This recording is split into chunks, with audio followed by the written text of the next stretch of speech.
Good morning, students. Today we will discuss the topic how to make changes takes place. Okay, कि changes कैसे होते हैं. So we have studied many example of changes that include a physical as well as chemical changes. Now there are some ways by which we can bring about changes: heating, cooling, applying pressure, and mixing.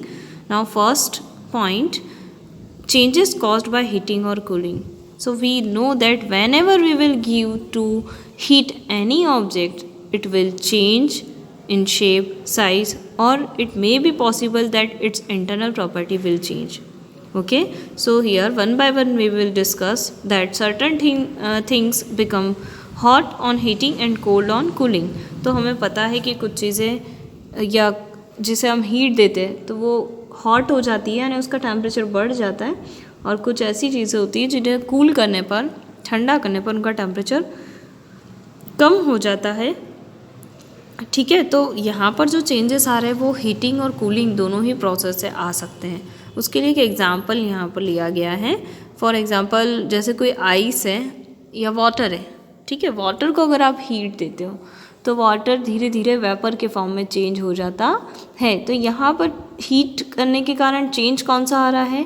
कोई भी liquid gaseous state में change हो जाता है.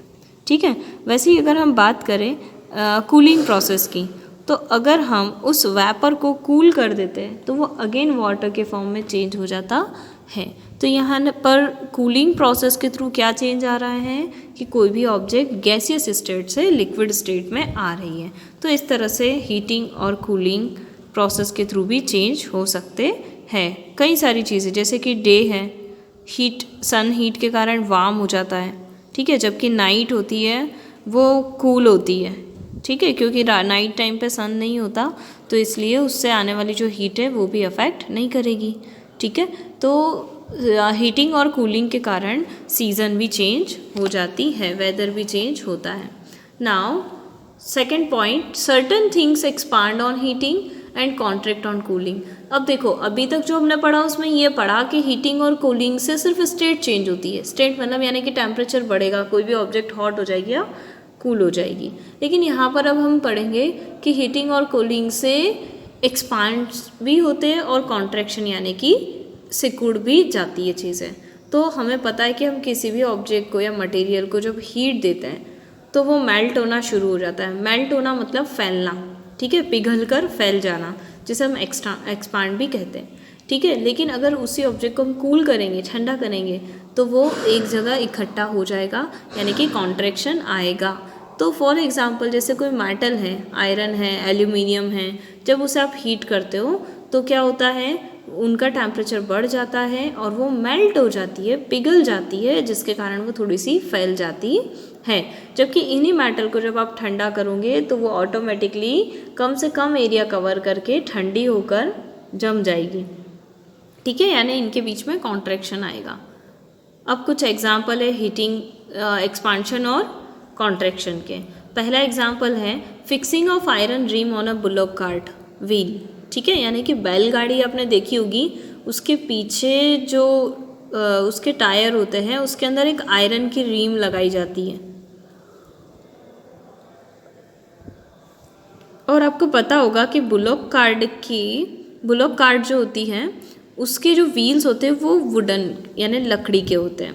ठीक है, अब ये जो वुडन व्हील होते हैं इसके आसपास आयरन की रीम फिट की जाती है, क्योंकि अगर ये केवल वुडन के हुए तो क्या होगा, जब ये अर्थ पर मूव करेगी या बैलगाड़ी जब मूव करती है तो ये बुलॉक कार्ट के जो व्हील्स होते हैं वो धीरे धीरे घिसने लग जाते हैं और जल्दी ख़त्म हो जाएंगे.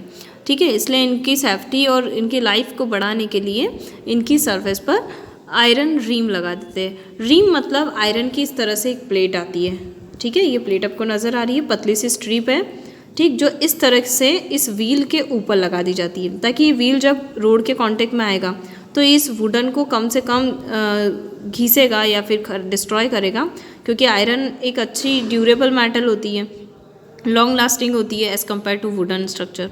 तो यहाँ पर आयरन रिम लगाने का रीज़न क्या है कि उससे इस व्हील की लाइफ बढ़ जाएगी, ये व्हील ख़राब होने से और घिसने से, फ्रिक्शन होने से बच जाएगा.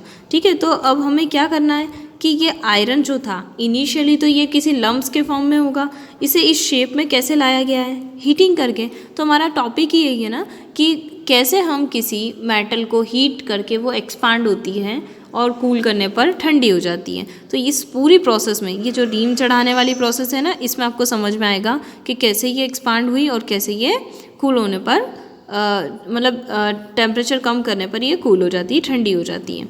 तो देखो जो बुलॉक कार्ड होते हैं वो वुडन व्हील के होते हैं, और जब इस वुडन व्हील पे हमें इस तरह से रीम चढ़ानी होती है, रीम लगानी होती है, तो हम क्या करते हैं, जो रीम मार्केट में अवेलेबल होती है वो थोड़ी सी बड़ी होती है। अब बड़ी रीम अगर हम इस पर लगाने जाएंगे, छोटी होगी तो हमसे लगेगी नहीं, क्योंकि ये कोई रबर नहीं है ना कि जो स्ट्रेच करके इसके ऊपर फिट कर दिया जाए, ये तो आयरन है। तो इसके लिए मार्केट में ऑलरेडी इसकी साइज़ से थोड़ी सी बड़ी साइज़ में रीम आती है। ठीक है, ऐसा क्यों? क्योंकि अगर ये छोटी साइज़ में आएगी तो आप इसे कवर नहीं कर पाओगे। ठीक है, और इक्वल साइज़ की होगी तो भी नहीं चढ़ा पाओगे। तो बड़ी साइज़ क्यों लिया आपने? ताकि इसके ऊपर आप फिट कर लो। ठीक है, तो ये मार्केट में थोड़ी सी बड़ी साइज़ की रीम आती है। फिर जैसे ही इस रीम को आपने इसके ऊपर सेट कर लिया, उसके बाद आप इस रीम को हीट करते हो, यहाँ पे हीट अप्लाई करना शुरू कर देते हो, गर्म करते हो उसे। तो आयरन रीम को जब आप थोड़ा सा हीट करते हो, गर्म करते हो, तो क्या होगा, ये जो आयरन रीम है थोड़ी सी मेल्ट हो जाएगी। मेल्ट हो जाएगी तो क्या होगा, ये इस रीम या ये व्हील के अकॉर्डिंग अपना शेप ले लेती है। ठीक है, और जैसे इसके ऊपर आग यानी कि फायर दी जाती है और ये जैसे ही मेल्ट होती है, ये धीरे धीरे फैल जाती है, और फैलने के बाद इसको हम इजीली इसके ऊपर चढ़ा तो सकते हैं, लेकिन उसके बाद फिर हम इसे ठंडा कर देते हैं। ठीक है, कुछ टाइम के लिए रख देते हैं। तो जैसे इसको ये ठंडी हो जाएगी तो धीरे धीरे जो ये जिस टायर के जो शेप था उसके अकॉर्डिंग अपना शेप ये ले लेती है। ठीक है, तो इस तरीके से कूलिंग, पहले हीटिंग करना है ताकि वो मेल्ट हो जाए और शेप हल्की सी मेल्ट हो जाए, पूरी तरह से मेल्ट नहीं करना है, हल्का सा मेल्ट करना है, ताकि बस वो इतनी ढीली हो जाए कि वो उस व्हील के ऊपर आराम से चढ़ जाए। और उसके बाद हम कूल करेंगे ताकि वो ठंडी हो जाए, और ठंडी होकर उस वुडन व्हील के अकॉर्डिंग अपना शेप ले लें। तो ये एक बहुत अच्छी एप्लीकेशन है जिसमें आप बुलॉक कार्ट के ऊपर आयरन की रीम को चढ़ा सकते हो। किसके through? Bye heating and cooling of metal. Second example है इंसर्टिंग अ आयरन ब्लेड। है ना, कुछ ऐसे टूल आते हैं जैसे स्पैड्स है, प्लग्स है। प्लग्स आपने देखे होंगे ना, खेत जोतने के लिए जो काम में आता है। ठीक है, जैसे आप खोदने के लिए, या मिट्टी को खोदना या जोतना बोल सकते हैं, उसमें काम में आता है। तो वो उसके आगे आयरन ब्लेड लगी होती है। ठीक है, ताकि वो सॉइल के अंदर जल्दी से एंटर कर जाए और जल्दी जल्दी सॉइल को डिग कर लें। तो उसका हैंडल होता है वुड का, लकड़ी का, जबकि आगे की तरफ आयरन की ब्लेड्स होती है। तो नॉर्मली आयरन उसके ऊपर चढ़ाने के लिए, लकड़ी के हैंडल पे चढ़ाने के लिए उसकी रीम तैयार की जाती है। जो रीम आती है वो स्मॉल साइज़ की आती है। तो अगेन हम क्या करते हैं, उसी वुडन हैंडल पे उस रीम को चढ़ाने के लिए आयरन स्मिथ के पास जाते हैं। आयरन स्मिथ का मतलब होता है लोहार, जो इस आयरन का काम करता है, उसे मेल्ट करना। ठीक है, और ये सब काम करना। देखो ये आपको नज़र आ रहा है ना, ये वुडन हैंडल है, इस पर हमें इसे चढ़ाना है। ठीक है, तो ये बीच में जो होल है जिसको हम यहाँ फिक्स करेंगे, इसकी साइज़ पहले छोटी होती है। छोटी होती है तो इसे हम थोड़ा सा क्या करेंगे, हीट देंगे। हीट देंगे तो ये क्या हो जाएगा, सॉफ्ट हो जाएगा, थोड़ा सा नरम हो जाएगा, क्योंकि मेटल जो है वो एक्सपांड होगी, सॉफ्ट हो जाएगी, और उस टाइम पे हम इस हैंडल को फिक्स कर देंगे। ठीक है, तो अभी ये सॉफ्ट हो चुका है। देन धीरे धीरे ये देखो, ये स्पैड भी दे रखा है आपको इस तरीके से, ये वाला टूल भी है, ये भी सब आयरन का है और ये वुडन का है।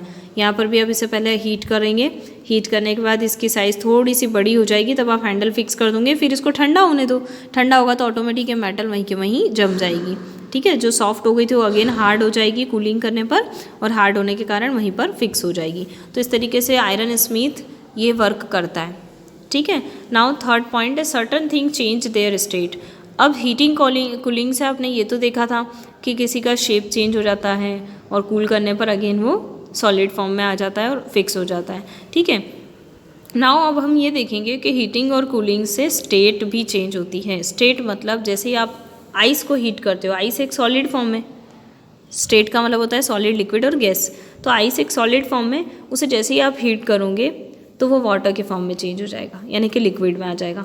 और अगेन वाटर को हीट करोगे तो वो वाटर वेपर के फॉर्म में, यानी कि लिक्विड से गैसियस फॉर्म में आ जाएगी। तो इस तरीके से solid to liquid, liquid to gaseous system या स्टीम स्टेट। ठीक है। तो ये क्या हो गया, सॉलिड, लिक्विड और गैस तीनों स्टेट में चेंज आ गया। किसके कारण, हीटिंग करने से। तो यहाँ पर हीटिंग की एक और एप्लीकेशन क्या हो जाएगी कि हीट करने से किस तरह के चेंजेस आते हैं, स्टेट में, किसी भी सब्सटेंस के स्टेट में भी चेंज आ सकते हैं। सिमिलरली कूलिंग करने पर भी चेंज आ सकते हैं स्टेट में। कैसे, जो गैसियस स्टेट थी उसकी कूलिंग की तो वो वाटर में चेंज हो गया, अगेन उसे और कूल किया, ठंडा किया तो वो आइस में चेंज हो गया। ठीक है, तो इस तरीके से जो चेंजेस आते हैं स्टेट में, ठीक है, वो भी हमारे हीटिंग और कूलिंग के कारण आते हैं। तो यहाँ पर हमने क्या देखा कि हीटिंग और कूलिंग से स्टेट भी चेंज हो जाती है, शेप भी चेंज हो जाता है, एक्सपांशन और कॉन्ट्रैक्शन एप्लीकेशन भी लगती है। Now your fourth point, certain things begin to burn on heating. और क्या क्या चेंज आपको दिखेगा कि अगर आप किसी ऑब्जेक्ट को बर्न करोगे तो कंबस्टिबल सब्सटेंस जो होते हैं, जो कंबस्टिबल सब्सटेंस का मतलब होता है ऐसे सब्सटेंस जो बर्न हो जाते हैं। ठीक है, तो for example paper, candle, coal, kerosene, जब आप इसे हीट करोगे तो हीट करना यानी कि यहाँ पर हीटिंग की एक और एप्लीकेशन लग रही है कि आप किसी भी ऑब्जेक्ट को हीट दोगे तो वो बर्न हो जाएगा और बर्न होकर वो ऐश यानी कि राख के फॉर्म में चेंज हो जाएगा। ठीक है, तो ऐश फॉर्म में चेंज होना मतलब एक टाइप का चेंज ही हुआ ना, कि आपका कोई कोल था, कोल सॉलिड फॉर्म में था, वो बर्न होने के बाद ऐश के फॉर्म में चेंज हो गया, यानी उसकी पूरी प्रॉपर्टी चेंज हो गई। तो ये भी एक टाइप का चेंज ही है। ठीक है, now activity third, light a candle and observe it. जब आप कैंडल जलाते हो तो उसे ध्यान से देखो, उसका वैक्स धीरे धीरे मेल्ट होता रहता है और नीचे की तरफ आता रहता है।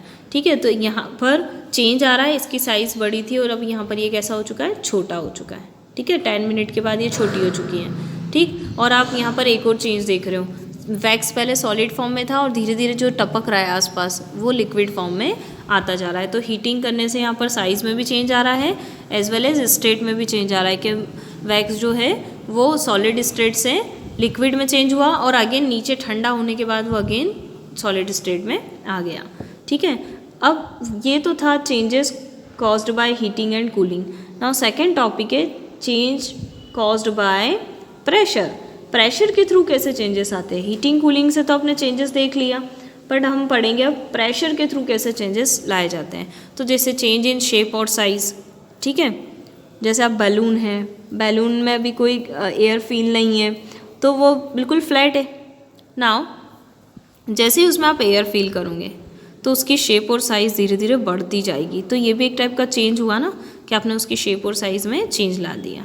ठीक है, जैसे ही उसे आप डिफ्लेट करोगे तो अगेन वो अपने ओरिजिनल कंडीशन में आ जाएगा, यानी उसकी शेप और साइज़ छोटी होती जाएगी और धीरे धीरे ख़त्म होती जाएगी। ठीक है, आपने फ्लफ़ी सॉलिड कुशन, ब्रेड है ना, या बॉल है या स्पॉन्ज है, उसको आपने प्रेस करके देखा होगा। तो प्रेस करना मतलब प्रेशर अप्लाइड करना।